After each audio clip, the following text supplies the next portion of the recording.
Everyone. It's Amanda, and it has been a while since I have been on YouTube. I have been super busy this summer, and I just wanted to give a little bit of an update. I saw a few of you guys commented on my last video, and they're like, "Oh, it's nice to see you." I was like, "I guess I haven't actually done an update in a while." So thought I would go live and do that because it's really been a long time. So yeah, this summer, I have not made that many videos because, first of all, it was my parents' 50th wedding anniversary in June. And thanks to vaccinations, we were able to have a party for them, and we were hosting at our house. And so we were doing a lot of stuff to like clean our house, update our house, that kind of thing. In our yard as well, getting ready for this event. And it ended up being about like 20, 25 people, something like that. But that was taking up all of my time in June. And but it was a good motivation for us to do some things. Hello to On the Way. It was a good motivation for me to do a lot of things with the house that I'd been wanting to do for many years, actually, like putting family pictures on the wall and decorating certain things. Which brings me to the other thing that I've been up to this summer. I worked on was getting our homeschool room all put together. We have been doing homeschool now for about 4 years, and we have just done it at our dining room table, and it's always been a little chaotic. We've just kept our stuff in the living room, and it's cluttered, and we always bring our stuff over to the dining room table, and then we're trying to do meals, but we have like our homeschool stuff on the table, and it's always just a little crazy. So I have been wanting to have this homeschool room for a long time. And so we finally got it together to do that. We have an extra room in our house in the downstairs, which is a study. And up until now, we just been using it as a storage room. And it was just like full of boxes and stuff. And so finally, I got all of that stuff moved out, sold a bunch of stuff, got rid of great stuff, and we painted the room, painted it a green color. And I will probably do in a month or so, maybe I'll do a tour of our homeschool room if you guys are interested in seeing that. But yeah, my brother-in-law, for a birthday gift for me, helped me actually paint the room. So got that done and got it set up, got this huge piece of artwork hung on the wall that was a beast. I'll talk about that when I do my tour. But yeah, we got our table in there. I got a couch in there. And we also, in June, got some guinea pigs. So that is now the guinea pig room as well, which the kids love. So yeah, I will give you guys a tour of that and how I've organized it and everything, if you're interested in that. But that was a huge project that I was working on in June. That took a long time and a lot of effort to get that put together. But I'm so excited to finally have a dedicated space to do our homeschool this fall. So yeah, so I was working on that. And I finally got our huge trampoline assembled in our backyard. Our entire extended family had gone together and given the kids a huge trampoline for Christmas last year. So it sat in our garage for 6 months, and I finally got the thing put together. I was waiting for Bill to be able to do it, but he has been so busy with work that I was like, forget it. I'm just doing this myself. So got out the screwdriver and pulled out the directions, and away it went. And that was quite an undertaking getting that thing put together. But we love having a trampoline. I love having a trampoline too. It's fun exercise for me as well to get on there with the kids. So I was doing that as well. And we've just been doing our summer homeschool and getting, we've been doing our nature school as well, which is something we've been doing all the way through COVID with my friend. She and I have been kind of in charge of running that for our kids, which has been really great. We wanted a safe place for our kids to be social during COVID where we were masked and being responsible and everything. So that's actually going to end in a couple of weeks. We're going to be doing a couple of big field trips for that, going to the zoo, going to the Burke Museum in Seattle, which is like a natural history type museum. And then that will be over. We'll probably still do a few things through the year just to keep in touch with our friends, maybe do a pumpkin patch or a few things in the summer kind of thing. But that's crazy because we've been doing that for a year now. So yeah, we've been busy. We've been doing a lot of stuff. For the rest of this summer, we have the kids going to do a sports camp. It's their first day camp ever. So that will be a fun thing for Alex and Sophie. And we will be going camping, like real camping for the first time since before the kids were born. For a long time, you guys know Alex is autistic. And for several years, we were unable to travel with him. Because of his autism, he had enormous anxiety about sleeping in any place other than his own bed for a long time.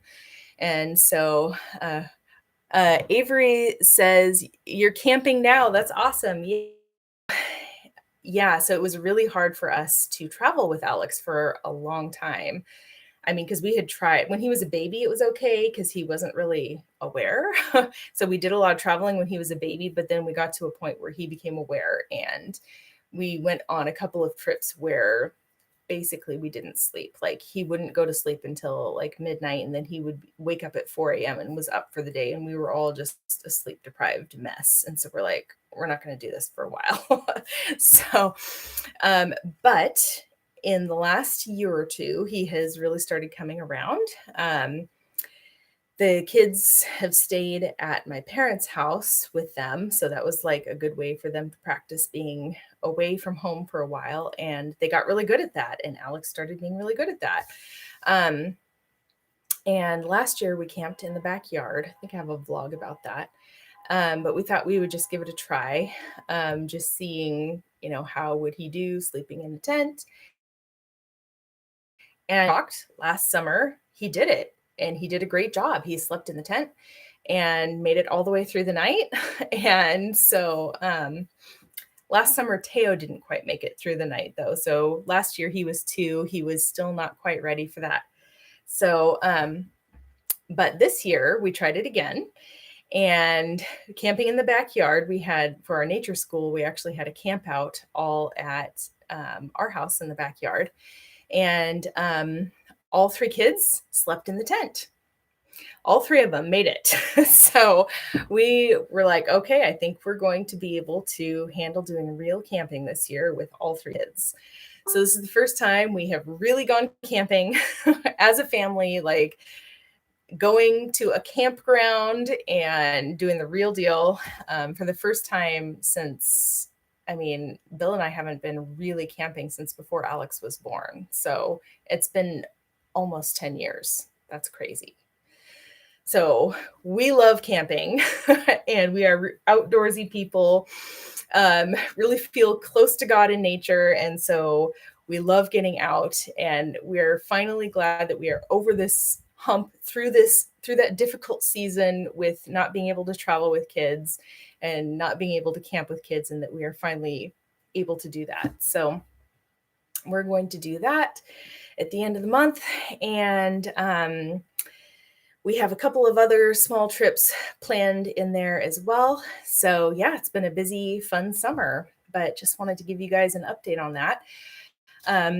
I realize that you guys are probably wondering what's going on health-wise as well, since I have used my YouTube channel as kind of a place to document all of my crazy health journey as well.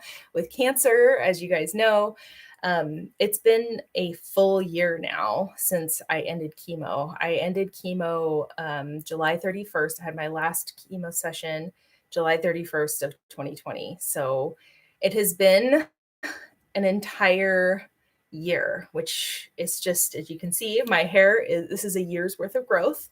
I started growing it back on our anniversary last year, August 14th. I had shaved it one more time because they say that helped it grow. It's supposed to help it grow back better. So I had done that one more time and then let it start growing back on our anniversary of last year. So this is a full year of hair growth.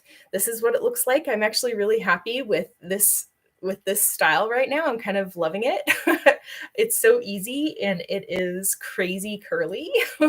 I absolutely have the chemo curl going on. I had curly hair before, but this is like crazy curly. It's never been this curly in my life. So that's been kind of fun. I've been doing, the whole curly hair routine thing with it. So yeah. So the hair has been growing back well in terms of recovery from chemo and all the cancer and everything. I'm feeling like fully back to health, which is amazing.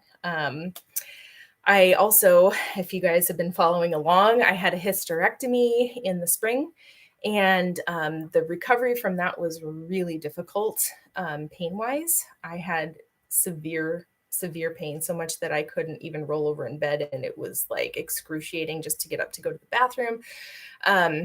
So I had to be on some like serious painkillers for a while until I healed enough that it started feeling better. So thankfully, I am almost completely healed from that now as well.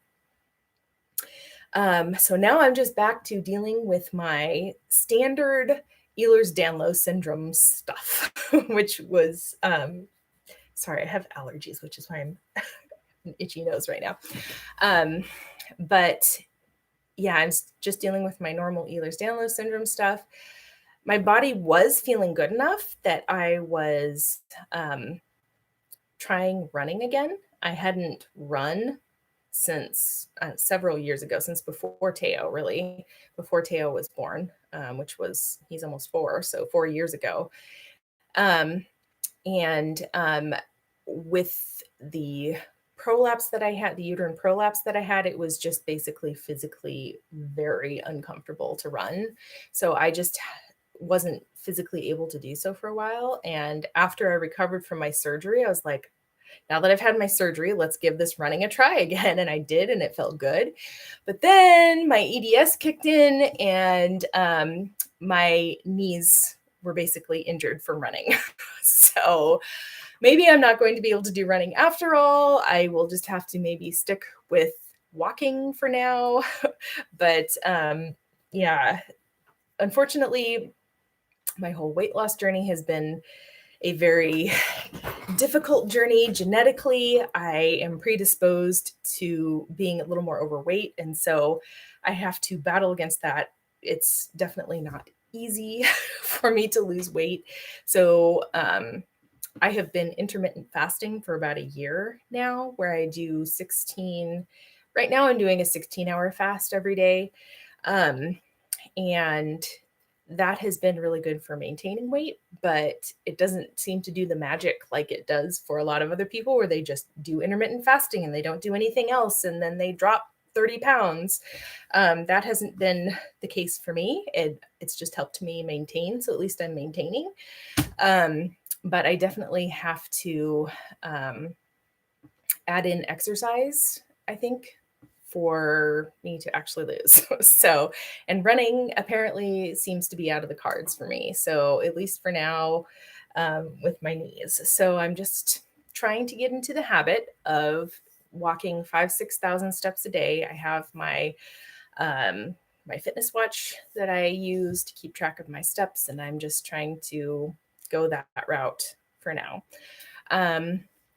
Once COVID is looking a little better, I might go back to having a gym membership. I did have a Y membership for a while, but that expired recently and we can't justify the cost right now. So, and with COVID, I'm a little nervous about it with the whole Delta variant. That has been kind of I guess it's not entirely unforeseen. We knew the virus could mutate, but it's difficult having unvaccinated children right now. Me and Bill and all of the adults in our extended family are all vaccinated. Thank goodness for science.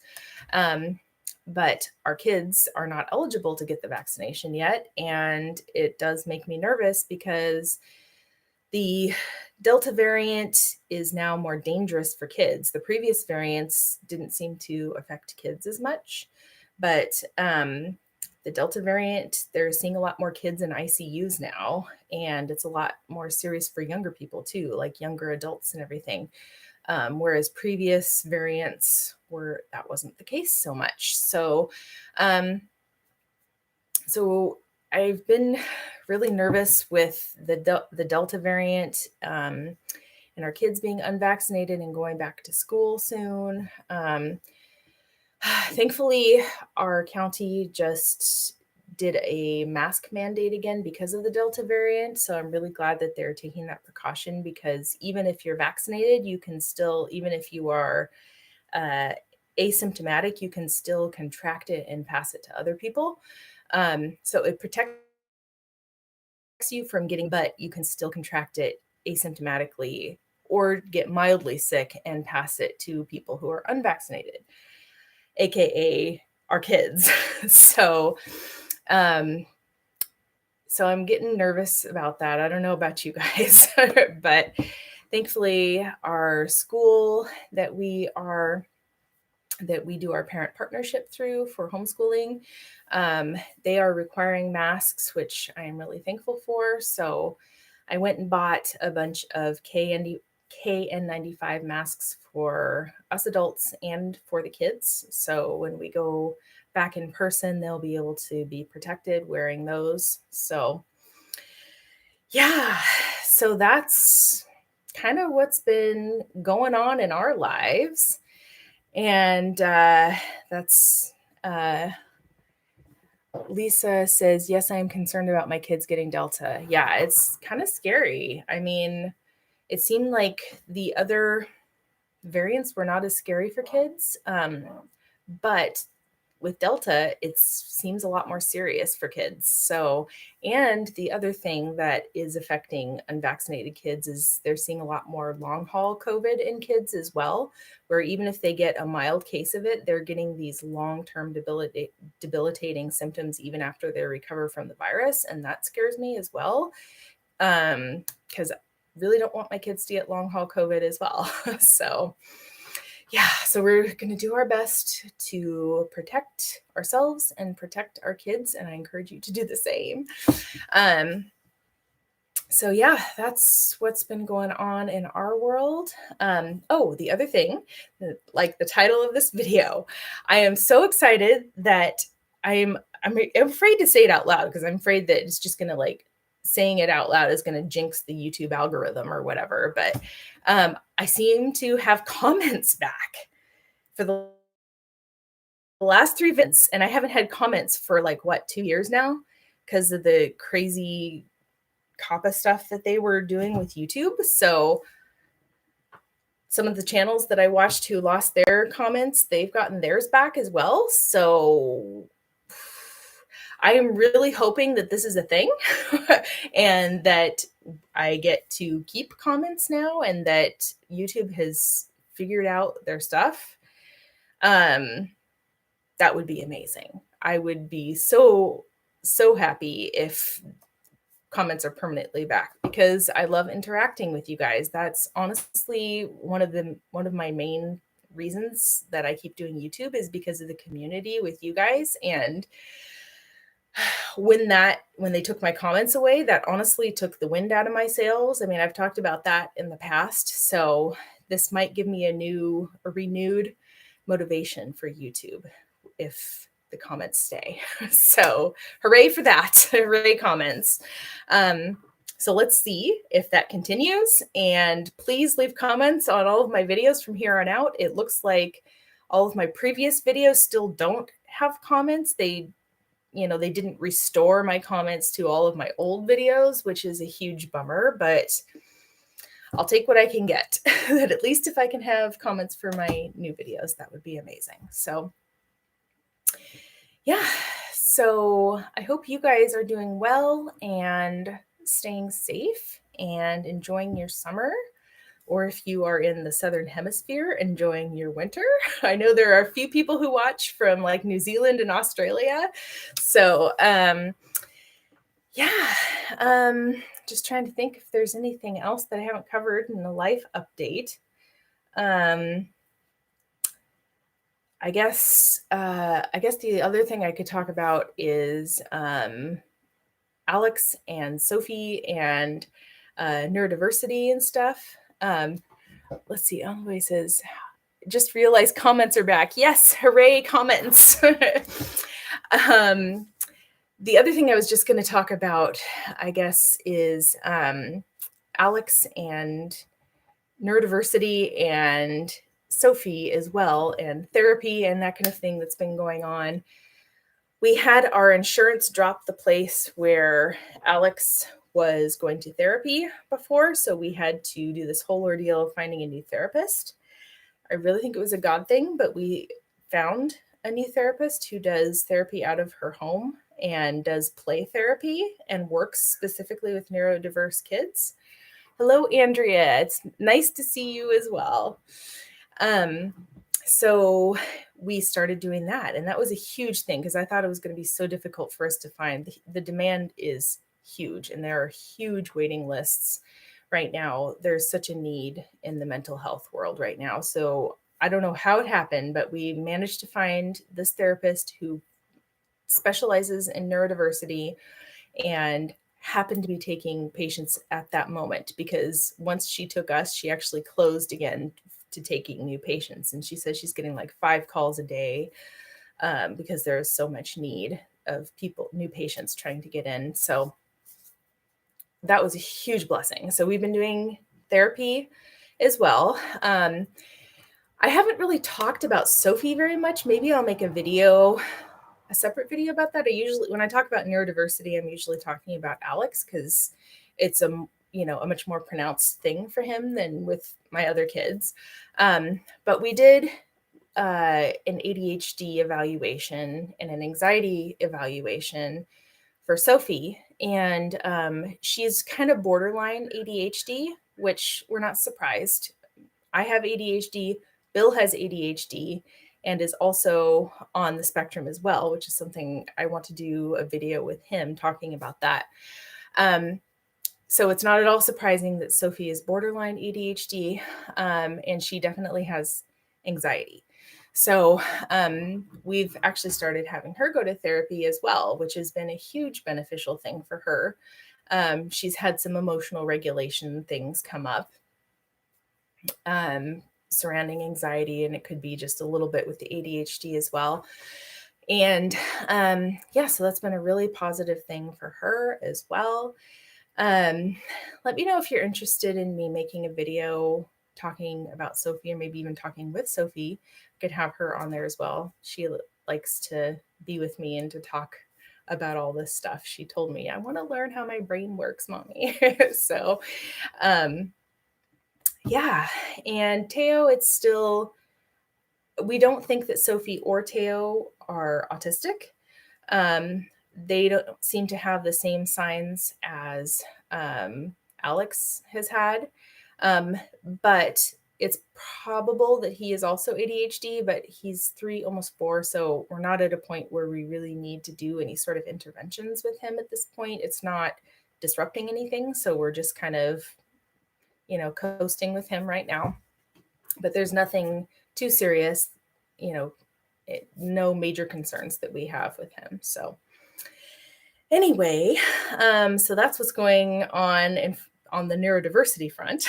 So Also, let me know in the comments if you're interested in me doing a video with Bill talking about his diagnoses, because he actually got diagnosed last year, the year before as well. And it's something we haven't talked about as much, but I think he's willing to maybe have that conversation with me on YouTube now. So let's see. I have 2 on the spectrum and live on coffee. Yes. Thank goodness for coffee. Like, I would not be a functioning human being without coffee. That also reminds me, though, I did start an ADHD medication in addition to drinking coffee. And that has been life-changing. I should make a video just talking about both Bill and I have started this medication, and it truly has been life-changing. I know that it's controversial, which it really shouldn't be, because it is truly scientifically the best treatment for ADHD. And it really makes a huge difference. So let me know in the comments if you're interested in me making a video talking about ADHD medication as well. We also have Alex. We also started him on that ADHD medication as well. So we're just all started, we're all medicated now, and it actually makes a huge difference in all of our functioning. So let me know if you want me to talk more about that. And yeah, do you guys have any other questions before I sign off? It's nice to see you guys in the live chat here as well. Like I said, I just love interacting with you guys. So it looks like there aren't any more questions. If you do think of anything, feel free, now that I have comments, knock on wood, hopefully they will stay. You can ask them in the comments and then I can respond there as well. So, oh, there's one more. Please do a video about Sophie. My 9-year-old has lots of anxiety on top of Down syndrome. Okay. Okay, yeah, I will definitely keep that in mind, doing a video with Sophie. I will put that on my list of videos to make. Awesome. All right. Well, thank you guys so much for joining me today with this little life update. It was kind of all over the place and we covered a lot of territory. But hope you guys are doing well, and looking forward to interacting with you guys more. With the videos I have coming up, I have a couple more homeschool videos that I recorded and will be getting up for you soon. And I'll be continuing to sprinkle old vlogs in there as I get them edited as well. And yeah, let's see. Oh, what are Alex's interests, and does he still like planets? Yes. Yes, Alex is still in love with astronomy and the solar system. That it continues to be his main special interest. His other special interests, I made a whole video about this. You probably saw it, but yeah, his other special interests are the Washington State Ferry System, since we live in Washington, and human anatomy. And another one that I forgot to mention in that video is power lines. Very esoteric and specific, but he looks on Google Maps and he can actually see where power lines begin, like up at the dams, up in the mountains and stuff. And he follows them down, and he like has memorized where they all go and where the power is sent to and everything, which is funny because my dad was a civil engineer and worked with the electricity system for Seattle. And so he and my dad can geek out about power lines. It's really funny. And what else is he into right now? Oh, just roads. It's very similar to power lines. He loves studying Google Maps, and he has memorized like all of the highways and roads and everything and freeways and everything in the state. And a lot of the like major interstates and stuff across the country. And so it's amazing. Like, he can tell you where certain highways go, where certain roads go, which direction they are, where they are on the map and everything. And like just our local area, he always knows exactly where we are and where we're going and what direction we're going in. And he always asks, which route are we taking? Are we going to take this road? Are we going to take this road? Are we going to go this way or that way? So yeah, those are definitely his special interests right now. Oh, and hot air balloons. That's another one that has kind of come back. He was interested in hot air balloons when he was a little guy, and that interest has come back recently. So we're going with that one as well. So that's Alex's special interests. Yeah, are there any other questions before I sign off? Let's see. It looks like there aren't any more questions. All right. Well, I guess I will sign off and catch you guys in the comments if you guys think of anything else. And hope you guys are all doing well. And I will see you next time. Bye, guys.